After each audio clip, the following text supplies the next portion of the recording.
جھیل کر کے اللہ کے نبی صلی اللہ علیہ وسلم کا پورا دین امت محمدیہ تک بلکہ قیامت تک آنے والے انسانوں تک پہنچایا، یہ انہی صحابہ کرام کی وجہ سے ہے۔ اللہ تعالیٰ نے قرآن کریم روح الامین کو دیا، روح الامین نے جناب سید المرسلین کو دیا، سید المرسلین نے اصحاب سید المرسلین کو دیا، اور اصحاب سید المرسلین نے امت رحمت للعالمین کو دیا۔ صحابہ کرام کی وجہ سے ہم تک اللہ کا قرآن پہنچا، صحابہ کرام کی وجہ سے ہم تک نبی کی سنت پہنچی، صحابہ کرام کی وجہ سے ہم تک نبی کی شریعت پہنچی، صحابہ کرام کی وجہ سے یہ دین ہم تک پہنچا ہے، یہ صحابہ کرام کی قربانیاں ہیں۔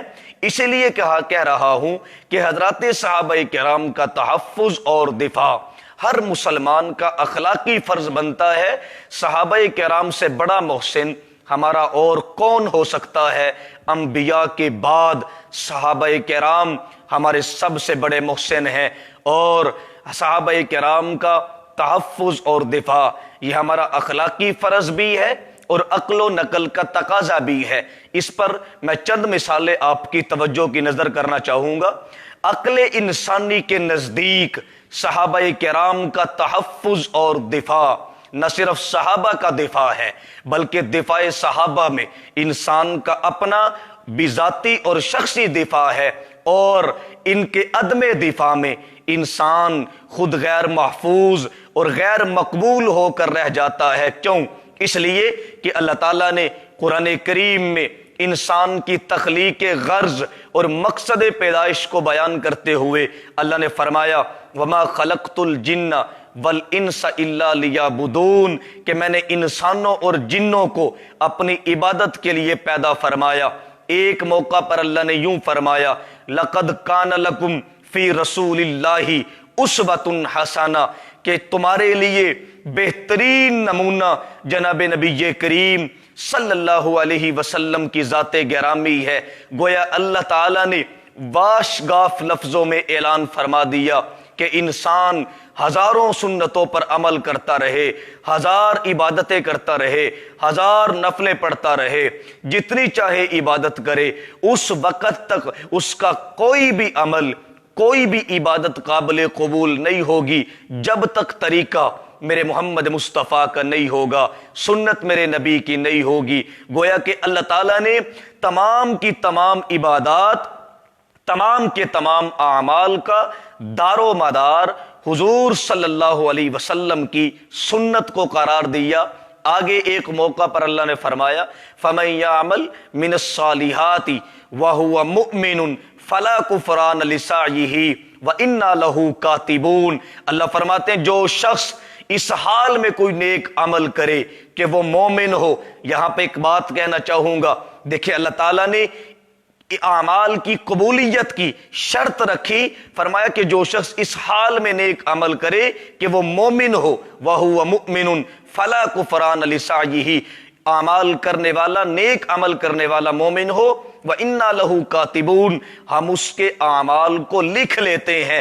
گویا اللہ تعالیٰ نے واشگاف لفظوں میں بتا دیا کہ اس وقت تک آدمی کی کوئی عبادت، کوئی عمل قابل قبول نہیں ہوگا جب تک دل میں ایمان نہیں ہوگا، اور جب دل میں ایمان ہوا تو ساری کی سارے عبادتیں قبول ہیں، ورنہ سب کچھ مردود ہے۔ دل میں ایمان کا ہونا لازم اور ضروری ہے۔ اللہ تعالیٰ نے فرمایا کہ ایمان ہے تو سب کچھ ہے، ایمان نہیں تو کچھ بھی قبول نہیں۔ اللہ ایمان کیسا ہو اللہ تعالیٰ نے یہ بھی بتا دیا۔ اللہ نے فرمایا فَإِنْ آمَنُوا بِمِثْلِ مَا آمَنْتُمْ بِهِ فَقَدِ اهْتَدَوْا وَإِنْ تَوَلَّوْا فَإِنَّمَا هُمْ فِي شِقَاقٍ فَسَيَكْفِيكَهُمُ اللَّهُ وَهُوَ السَّمِيعُ الْعَلِيمُ۔ اللہ تعالیٰ نے فرمایا ایمان لانے والوں کا ایمان اس وقت قبول ہوگا جب صحابہ کی طرح ہوگا۔ اگر ایمان صحابہ کی طرح نہ ہوا تو وہ ایمان قبول نہیں بلکہ مردود ہوگا۔ یہاں پر ایمان پر اعمال کی قبولیت کا دار و مدار آ گیا۔ اس لیے کہہ رہا ہوں کہ صحابہ کرام کا تحفظ اور دفاع یہ ہر مسلمان کا اخلاقی فرض بھی ہے اور عقل و نقل کا تقاضا بھی ہے۔ ایک اور بات کہتا چلوں، صحابہ کرام کا تحفظ اور دفاع یہ سب سے پہلے اللہ کی سنت ہے، پھر رسول اللہ کی سنت ہے۔ جناب ربی کریم صلی اللہ علیہ وسلم نے اپنی پوری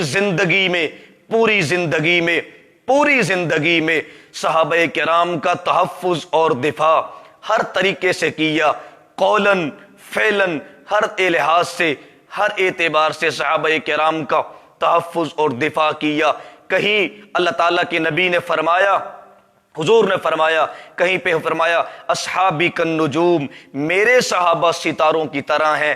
کہیں حضور نے فرمایا صحابہ کا دفاع کرتے ہوئے کہ لوگوں میرے صحابہ کی عزت کرو، تم میں سے جو میرے صحابہ کی عزت کرے گا، ان کا ادب و احترام کرے گا، ان کا تحفظ اور دفاع کرے گا، وہ جنت میں میرے ساتھ حوض کوثر پر ہوگا۔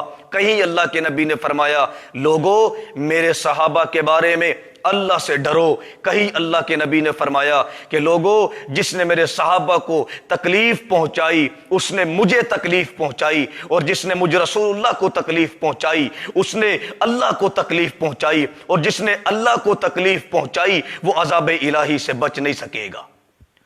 جس نے اللہ کے نبی کے صحابہ کو تکلیف پہنچائی اس نے اللہ کے نبی کو تکلیف پہنچائی، اور جس نے اللہ کے نبی کو تکلیف پہنچائی اس نے رب العالمین کو تکلیف پہنچائی۔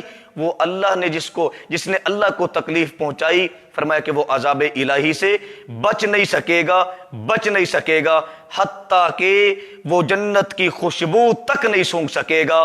ترمذی شریف کی روایت ہے، حضرت جابر رضی اللہ تعالی عنہ سے روایت ہے، حضرت جابر کہتے ہیں کہ میں رسول اللہ صلی اللہ علیہ وسلم کی خدمت میں حاضر ہوا، میں نے عرض کیا، اللہ کے نبی کے پاس جا کر بیٹھا تو اتنے میں آپ صلی اللہ علیہ وسلم کی خدمت میں ایک میت لائی گئی۔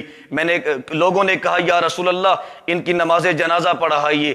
اللہ کے نبی صلی اللہ علیہ وسلم نے فرمایا کہ میں اس کی نماز جنازہ نہیں پڑھاتا۔ لوگوں نے کہا یا رسول اللہ آپ نے اس سے پہلے کبھی نماز جنازہ کو ترک نہیں فرمایا، اب کیا ہوا، آج کیا ہوا؟ اللہ کے نبی صلی اللہ علیہ وسلم نے جواب میں ارشاد فرمایا کہ اس شخص کے سینے میں میرے عثمان کا بغض ہے، اس لیے میں اس کا جنازہ نہیں پڑھاتا۔ اللہ کے نبی نے اپنے صحابہ کے جس کے دل میں بغض ہو اس کا جنازہ نہ پڑھا کر صحابہ کرام کا دفاع کیا ہے۔ صحابہ کرام کا تحفظ اور دفاع صرف اللہ نے نہیں کیا بلکہ رسول اللہ نے بھی کیا، پھر ملائکۃ اللہ نے بھی کیا، پھر اولیاء اللہ نے بھی کیا۔ صحابہ کرام ہمارے راہبر ہیں، صحابہ کرام ہمارے مقتدا ہیں، صحابہ کرام ہمارے پیشوا ہیں، صحابہ کرام وہ لوگ ہیں جنہوں نے سب کچھ محمد مصطفیٰ، احمد مجتبیٰ، حبیب کبریا، فخر الانبیاء، سید الورا، شمس الضحیٰ، بدر التجا، آمینہ کے لال، عبداللہ کے لخت جگر، آمینہ کے نور نظر، جناب محمد الرسول اللہ صلی اللہ علیہ وسلم پہ سب کچھ قربان کر دیا، سب کچھ لٹا دیا۔ 18 ذی الحجہ کی مناسبت سے میں حضرت عثمان بن عفان رضی اللہ تعالی عنہ کی سیرت مبارکہ کی اور شہادت کی ایک جھلک پیش کرتا چلوں۔ حضرت عثمان رضی اللہ تعالی عنہ کے کیا کہنے، حضرت عثمان رضی اللہ تعالی عنہ کے حصے میں وہ سعادتیں آئی جو کسی کے حصے میں نہیں آئی۔ حضرت عبداللہ بن عباس رضی اللہ تعالی عنہ سے پوچھا گیا، اے عبداللہ بن عباس عثمان کی انگوٹھی پر کیا لکھا ہوا تھا، جبکہ محمد الرسول اللہ صلی اللہ علیہ وسلم کی انگوٹھی پر لکھا ہوا تھا محمد الرسول اللہ، اور وہی آپ کی مہر نبوت تھی۔ جب بھی آپ صلی اللہ علیہ وسلم کوئی تحریر لکھتے تو اس سے مہر ضبط فرماتے، وہ ٹھپا لگاتے تھے محمد الرسول اللہ کی جو مہر تھی۔ اسی طرح حضرت ابو بکر صدیق رضی اللہ تعالی عنہ کی انگوٹھی پر لکھا ہوا تھا الیس اللہ بکاف عبدا، اللہ اپنے بندے کے لیے کافی ہے۔ اسی طرح حضرت عمر رضی اللہ تعالی عنہ کی انگوٹھی پر لکھا ہوا تھا جس کا ترجمہ یہ ہے کہ عمر تیری نصیحت کے لیے موت کافی ہے۔ کسی نے کہا عبداللہ بن عباس حضرت عثمان کی انگوٹھی پر کیا لکھا ہوا تھا؟ حضرت عبداللہ بن عباس رضی اللہ تعالی عنہ نے فرمایا، حضرت عثمان رضی اللہ تعالی عنہ کی انگوٹھی پر لکھا ہوا تھا، اللہم احیینی سعیدا و امتنی شہیدا، اے اللہ مجھے زندگی دے تو سعادت والی، موت دے تو شہادت والی۔ حضرت اللہ رب العالمین نے حضرت عثمان کو زندگی دی تو سعادت والی، موت دی تو شہادت والی۔ شہادت کی موت بڑی کامل درجے کی موت ہے، بڑے احسن طریقے کی موت ہے، بڑی فضیلت والی موت ہے۔ یا عزیز بھائیو، شہادت کی موت کی تمنا تو 1,24,000 نبیوں کے امام جناب نبی کریم صلی اللہ علیہ وسلم نے فرمائی۔ اللہ کے نبی نے شہادت کی تمنا کی، فرمایا لوددت ان اقتل فی سبیل اللہ ثم احیا ثم اقتل ثم احیا ثم اقتل ثم احیا ثم اقتل۔ 3 مرتبہ اللہ کے نبی نے یہ جملے اپنی زبان مبارک سے ارشاد فرمائے، اے اللہ مجھے یہ بات پسند ہے کہ میں تیرے راستے میں مارا جاؤں، پھر زندہ کیا جاؤں، پھر مارا جاؤں، پھر زندہ کیا جاؤں۔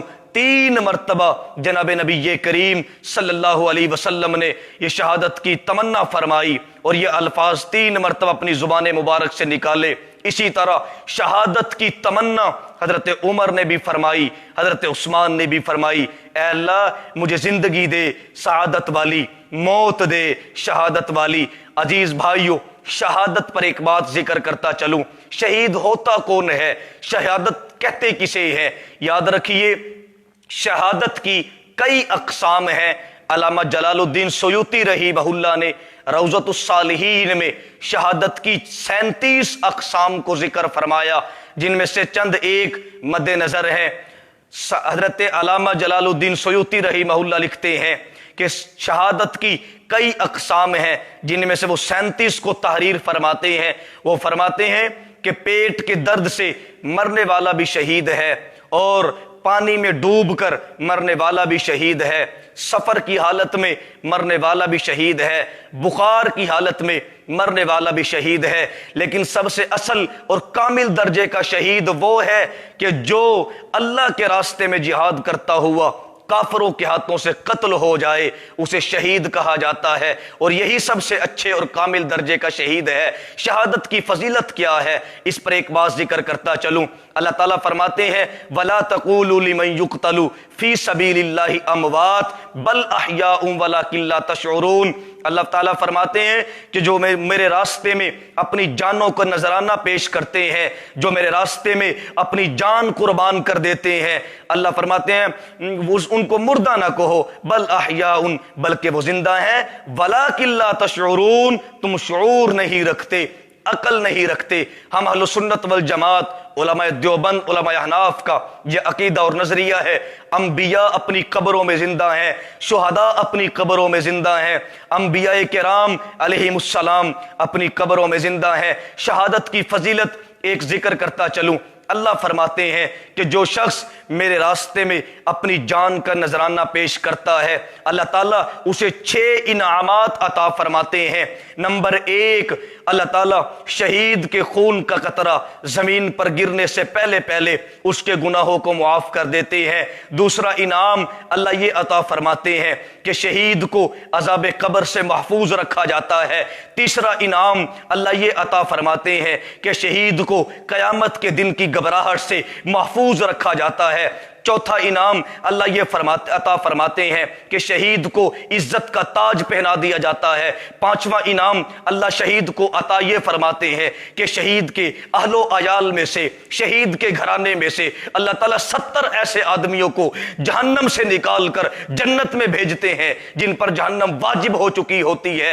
اور چھٹا انعام اللہ تعالیٰ شہداء کو یہ عطا فرماتے ہیں کہ جنت کی بہترین حور کے ساتھ حضرت شہید کا نکاح کر دیا جاتا ہے۔ یہ شہادت کی موت کی فضیلت ہے۔ شہادت حضرت عثمان بن عفان رضی اللہ تعالی عنہ کی شہادت کا واقعہ بڑا دل خراش واقعہ ہے، وقت انتہائی مختصر ہے۔ شہادت عثمان غنی کے بعد جب حضرت عثمان کی شہادت ہو چکی تھی، آپ کو سپرد خاک کیا جا چکا تھا، آپ کی شہادت کے کچھ دن بعد، کچھ عرصہ بعد حضرت عبداللہ بن عباس رضی اللہ تعالی عنہ کو جناب اللہ کے نبی کی زیارت ہوئی، دیکھا کہ جناب محمد مصطفیٰ صلی اللہ علیہ وسلم ایک گھوڑے پر سوار ہیں اور بڑی تیزی سے جا رہے ہیں۔ حضرت عبداللہ بن عباس کہتے ہیں میں نے رسول اللہ سے کہا یا رسول اللہ آج سے پہلے آپ کو اتنی جلدی میں اتنی تیز رفتاری میں جاتے ہوئے نہیں دیکھا، اللہ کے نبی وجہ کیا ہے؟ حضور صلی اللہ علیہ وسلم نے فرمایا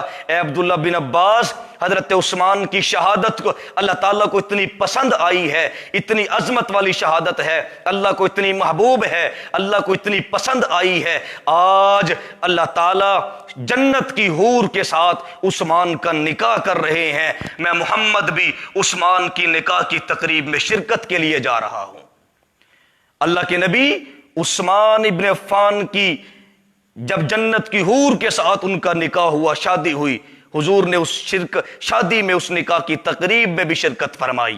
تو یاد رکھیں صحابہ کرام کا تحفظ اور دفاع ہمارا اخلاقی فرض بھی ہے اور عقل و نقل کا تقاضا بھی ہے۔ آپ یہ سمجھیں کہ اسلام اور قرآن ایک دعویٰ ہے اور صحابہ کرام اس دعوے کی دلیل ہے۔ اگر اسلام اور قرآن محفوظ رکھنا چاہتے ہیں اور تو پھر ہم سب کے لیے ضروری ہے کہ وہ صحابہ کرام کا تحفظ اور دفاع کے لیے میدان عمل میں نکلیں۔ جب میدان عمل میں نکلیں گے تو اللہ تعالی ہم سب کو صحابہ کرام کی غلامی نصیب فرمائے گا۔ صحابہ کرام کے تحفظ اور دفاع کے لیے ہم اپنے اکابرین کی زندگی پر عمل کرتے ہوئے ان کی طرز زندگی کو سامنے رکھتے ہوئے انشاءاللہ صحابہ کرام کا دفاع کریں گے۔ اللہ تعالیٰ مجھے اور آپ کو ہم سب کا آج فیس بک پیج پر لائیو آنا، دیکھنا، سننا قبول منظور فرمائے۔